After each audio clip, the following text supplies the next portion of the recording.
मैत्रिणींनो, जीवन म्हणजे एका ठिकाणी पोचण्याचा उद्देश नसतो, तर प्रत्येक क्षणाचा अर्थपूर्ण प्रवास असतो. आनंद असो वा संघर्ष, प्रत्येक अनुभव आपल्याला घडवत असतो.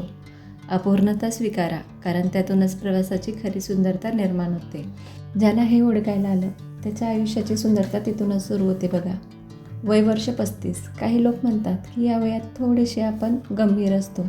मला वाटते वय वर्ष 35 नंतर खऱ्या अर्थाने बाईचा सुवर्णकाळ सुरू होतो. हा तो काळ असतो जिथे आपण स्वतःला ओळखायला तर शिकतो, आपण दुसऱ्यांच्या अपेक्षानुसार जगतो, आपण स्वतःच्या अस्तित्वाचा सुद्धा आदर करतो बघा. 35व्या वर्षी आपण फक्त एका घराची लक्ष्मी असतो. नंतर आपण स्वतंत्र एक विचार करणारे सुद्धा असतो. आपल्या चेहऱ्यावरची प्रत्येक बारीक रेख आपल्या संघर्षाची आणि यशाची कहाणी सांगते. त्यामुळे स्वतःला कधीही कमी समजू नका. स्वप्न बघायचे आणि ते पूर्ण करायची ताकद ठेवा. वयाची काही मर्यादा नसते, काही अट नसते. आजपासून स्वतःवर प्रेम करायला शिका, कारण जेव्हा एक आई, एक स्त्री आनंदी असते तेव्हा अख्खे घर आनंदी असते. आपल्या ह्या प्रवासात सगळ्यात मोठी ताकद कोण असते? आपली मुलं. जेव्हा आपण थकून येतो, मुलांची ती लहानशी घट्ट मिठी, तेव्हा जगातील सगळा थकवा दूर होतो बघा. प्रत्येक आईची ही एक कहाणी आहे. एक लेडीज आणि दिव्यातील वात सारखीच असते. स्वतः विचार करता करता आयुष्यभर परिवारासाठीच लढत असते बघा. संघर्षसुद्धा त्यांनाच निवडतो ज्यांच्यात लढण्याची ताकद असते. तो खूप चांगला होता हा पुरस्कार मेल्यावरच भेटतो बघा प्रत्येकाला. म्हणून मैत्रिणींनो, जे योग्य वेळेची वाट पाहत असतात ना, ते अनेकदा फक्त वाटच पाहत राहतात. मैत्रिणींनो, यश मिळवायचं असेल ना, अपयशाची भीती सोडा. उंची साधायची असेल तर डोळे उघडे ठेवा.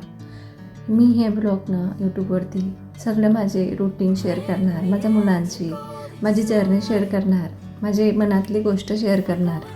मी सगळे हे मिक्स करणार. असं नाही आहे की मी फक्त असं तुमच्याशी बोलतच राहणार, पण माझ्या आयुष्याची जर्नीसुद्धा ह्याच्यात तुमच्यासोबत शेअर करणार बघा. जर आवडले तर नक्की बघा तुम्ही आणि मला कमेंट करून नक्की सांगा बघा. माझ्या ज्या मनात आहेत त्या गोष्टी मी तुमच्यासोबत शेअर करण्याचा प्रयत्न करेल. कोणतीही गोष्ट जोपर्यंत आपण पूर्ण करत नाही तोपर्यंत ती आपल्याला अशक्य वाटत असते बघा. एकदा सुरुवात केली की मार्ग आपणआप सुटतात असं वाटतंय मला.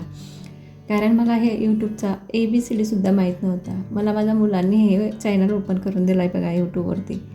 तर मला आता थोडं समजायला लागलं आहे. म्हणून मी म्हटलं चला ट्राय करूया आणि छान अशा मैत्रीण बनवूया. मैत्रिणींनो, कधी बघा, शेवटचा प्रयत्न करून बघायला काय हरकत आहे. या वाक्याने कित्येक स्वप्न नव्याने सुरू होतात बघा. छान असं मला पण माझे स्वप्न पूर्ण करायचे आहेत असं वाटते. सगळेच निर्णय आपले नसतात, काही निर्णय वेळेचे पण असतात. आता वेळ आली आहे माझ्याकडे, मुलं मोठी झाली आहेत तर काही हरकत नाही असं वाटते. मैत्रिणींनो, कधी पण आपलं भविष्य आपण स्वतः बनवण्याचा प्रयत्न करायचा. आता आपल्या आयुष्यात आपले मुलं मोठी झालेली असतात तर काही करण्याचा प्रयत्न करायचं. आतून कमजोर नाही व्हायचं. आतून कमजोर राहिलं तर माणूस पटकन अपयशी होतो बघा. एक रस्ता किती खड्याने भरलेला असला तरी एक चांगला बूट घालून त्यावर आपण सहज चालू शकतो. पण एक चांगल्या बुटामध्ये एक पण खडा राहिला तरी तो आपल्याला 2 पावलंसुद्धा चालायला मुश्किल करतो बघा. आपण बाहेरच्या आव्हानांना कमी, पण आतल्या कमजोरीमुळे जास्त अपयशी ठरतो बघा मैत्रिणींनो. त्यासाठी आपण आत असं कमजोर व्हायचंच नाही. सगळं चांगलंच होणार हे मनात धरून चला. बाकीचा परमेश्वर बघून घेईल हा विश्वास मनात असला की येणारा प्रत्येक क्षण आत्मविश्वासाचा आणि पॉझिटिव्ह जातो बघा. मैत्रिणींनो, प्रत्येक सूर्योदय ही एक नवीन संधी असते. आपली कथा पुन्हा लिहिण्याची, भूतकाळाला सोडून देण्याची आणि आपल्या ध्येयाची पुन्हा जोडण्याची. प्रयत्न करत राहायचं. एकतर अनुभव मिळेल किंवा आयुष्याला नवी दिशा. शेवट सुंदर कसा करायचा ते मावळत्या सूर्याकडून शिकावं लागते बघा. स्त्रीतत्व केवळ कोमलतेत किंवा समर्थात नाही, तर ते दोन्हींच्या संतुलनात आहे बघा. जपण्याची ताकद आणि लढण्याची जिद्द, साधण्याची क्षमता आणि उभं राहण्याचं धैर्य, सगळ्या एका श्वासात जगणं म्हणजे स्त्रीतत्व असते. गेलेल्या श्वासासाठी सुरत बसण्यापेक्षा येणाऱ्या क्षणासाठी मनमोकळेपणाने जगा. हात पुढे करा. कदाचित आयुष्यात मागच्यापेक्षा काही चांगलंच लिहिलेलं असते. म्हणूनच सर्व मैत्रिणींना सांगायचं आहे, वय फक्त एक आकडा. 35 नंतरचं आपलं खरी उडाण सुरू होते. मुलांचं संगोपनासोबत स्वतःचं अस्तित्वही जपा.